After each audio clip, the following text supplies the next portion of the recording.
मागच्या व्हिडिओमध्ये मी तुम्हाला सांगितलं की आमच्या नात्याबद्दल सगळ्यात पहिल्यांदा सुरुवात आमच्या आजोबांनी केली होती. सुरुवातीला आमचं बोलणं एकदम नॉर्मल होतं, जसं आम्ही रिलेटिव्ह आहोत ना तेवढंच कामापुरतंच बोलत होतो. एकाच गावात असल्यामुळे आमचं बोलणं, भेटणं, येणं जाणं घरात हे सगळं नॉर्मली चालूच होतं, काही वेगळं असं नव्हतं. आणि तुम्हाला सांगते, टोटल आम्ही 2.5 महिने गावाकडे राहिलो होतो. त्या दरम्यान त्याच्या मनात मी एवढी चांगली बसली होते ना, त्याचं म्हणणं होतं की केलं तर मी हिच्यासोबतच लग्न करणार, नाही तर लग्न करणारच नाही.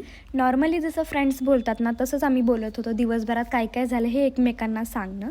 हळूहळू त्याने मला त्याच्या मनातलं सांगितलं, त्याच्या सगळ्या ज्या फिलिंग्स आहेत ना त्या सांगितल्या. आणि मला कुठंतरी या रिलेशनशिपमध्ये त्याचे एफर्ट्स दिसून येत होते. तसं तर मुलगा खूप चांगला आहे, स्वभावाला चांगला आहे, दिसायला पण आहे, सगळं आहे. त्यामुळे असं फार जास्त नाही म्हणण्यासारखं काही कारण नव्हतं.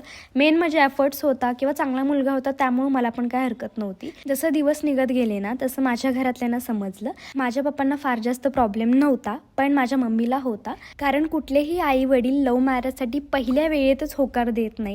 कारण की हा काय आपला पिक्चर चालू नाही आहे, ही रिअल लाईफ आहे. रिअल लाईफमध्ये असल्या गोष्टी घडत नाहीत, फक्त पिक्चरमध्येच एका होकारात तयार होतात. या सगळ्याच्या दरम्यान ना कधी कधी असं पण व्हायचं की मी त्याच्याशी बोललीच नाही आहे, एखाद वेळी बोलायचे पण, असं व्हायचं.